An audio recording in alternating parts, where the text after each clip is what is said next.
Moyen de m'envoyer quelqu'un du coup ou... Il n'y a plus personne en fait. Tu sais très bien qui je veux pas, surtout. Donc, le reste, de toute façon, vous allez toucher McDo. Bah laisse, c'est bon. Reste. C'est bon. Non, c'est bon, t'inquiète, reste. Ok, on part sur un Wi-Fi Trainer contre Steve donc. Alors, faut savoir que les Steve de Crêpe et de Luffy sont radicalement différents dans leur manière de jouer.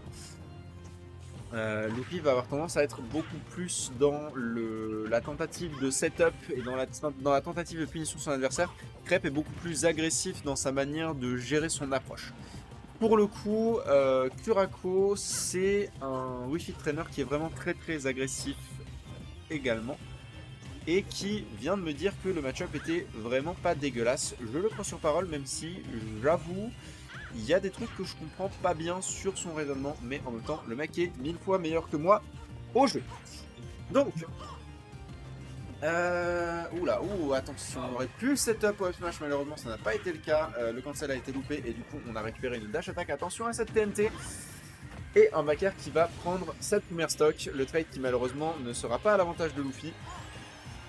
Et du coup maintenant Kurako qui va continuer à gratter les pourcents. Je rappelle que Kurako, sa mécanique préférée de son perso globalement c'est le deep breathing, hein, puisqu'il l'utilise sans parcimonie.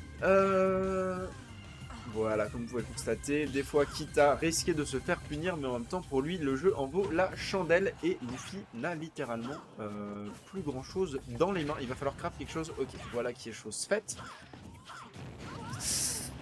On a tenté de mettre un coup de pied dans un bloc de lave et si quelqu'un parmi vous dans le chat a déjà testé ça dans la vraie vie, bah ça marche pas très bien.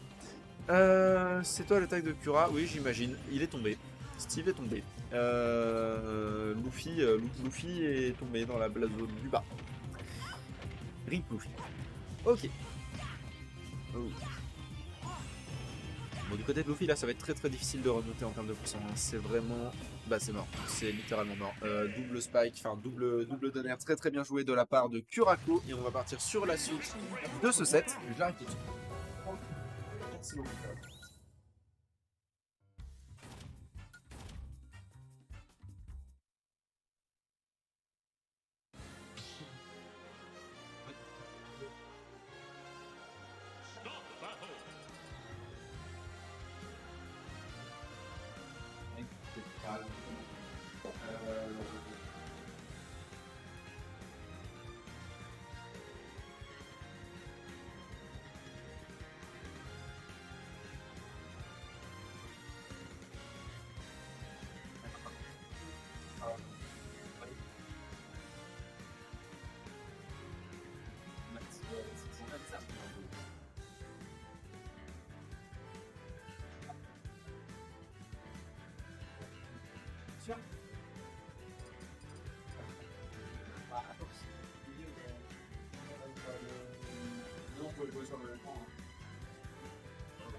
Ok, après cette courte pause, nous repartons donc sur un Kurako Luffy, Wi-Fi Trainer contre Steve, partie 2. On n'est plus en winner final.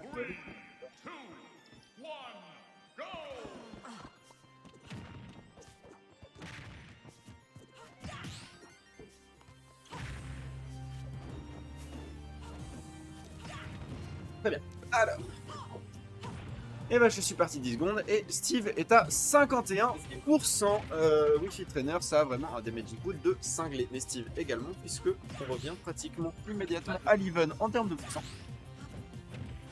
Et encore une fois, cette tentative de deep breathing, et décidément, il va falloir apprendre à juger quand est-ce qu'on peut utiliser le deep breathing du côté de Kurako, parce que ça fait plusieurs fois qu'on se fait punir. On s'est beaucoup fait punir face à Crepsalu notamment, et maintenant c'est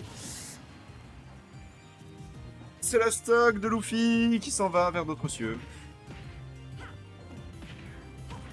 Ok.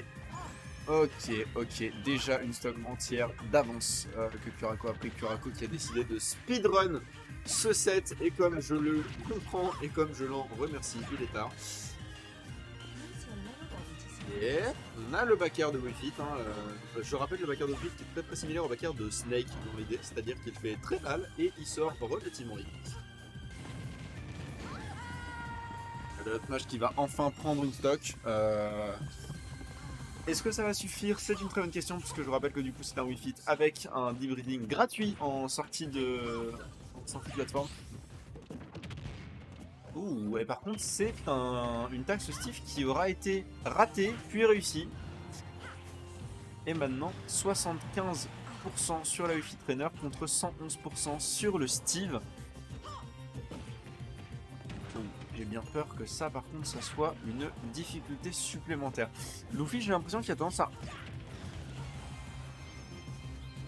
Faudrait qu'on parle 2 secondes de ce qui vient de se passer. Pourquoi Qu'est-ce qu'il a fait? Pourquoi cette tentative? Qu'est-ce que ça voulait dire? Je ne sais pas, je ne comprends pas. Back air, debreeding, tu meurs, stock suivante. Et on a le diamant. Alors, en même temps, j'ai envie de dire que le diamant contre le debreeding, quelque part, c'est pratiquement faire, hein, on en est là. Ah, faire, diamant, vous avez compris, bref. Oula, bah c'est... Oh, c'est pas la mort. C'est pas la mort, il n'y avait aucune rage du côté de Underman. Et on a 65%. Est-ce que tu te fous de ma gueule? Ces combos au side B qui font tellement de dégâts. Et le Steve qui, pour le coup, est dans une sauce. Aïe, aïe, aïe, aïe, aïe, aïe, aïe, mes amis. Le debriefing est de nouveau de sortie face au diamant et on a presque perdu cette stock sur ce back air boosté aux hormones. Le fer de Wii Fit qui malheureusement ne fonctionne pas, hein, malheureusement il est un peu connu pour ça. Ok, on tente les setups on air, on n'a plus le debriefing et on est à 89, à 103% du côté de la Wii Fit. Là maintenant sur un malentendu, ça pourrait relativement bien se passer pour Luffy qui quand même vraiment remonter au score.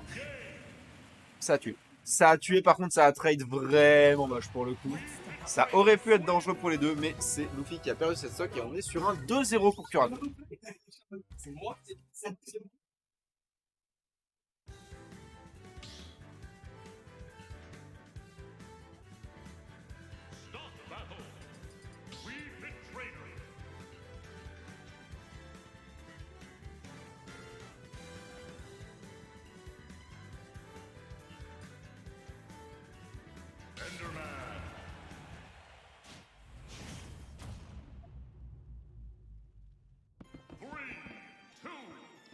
Ok, troisième game de ce BO5 du coup je suppose, j'avoue que je savais même pas, mais écoutez on part sur un BO5 je suppose.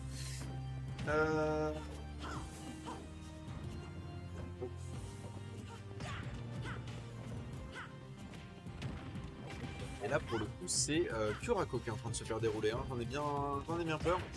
78% pratiquement unanswered contre vraiment une Wii Fit qui va devoir trouver des solutions, mais en même temps, le debreeding est de sortie, ce qui signifie que les dégâts sont de sortie également. 85% maintenant, et ça se trouve relativement rapidement. Par contre, là, avec cette enclume, ça va commencer à devenir vraiment difficile. On se fait récupérer. On n'aura pas le up smash. Bien tenté de la part de Luffy, mais malheureusement, ça ne passera pas.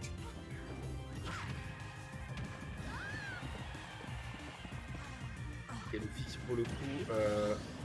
se fait spike. Luffy qui pour le coup se fait spike, perd cette stock, perd son momentum qu'il avait si durement accumulé au cours de cette game numéro 3.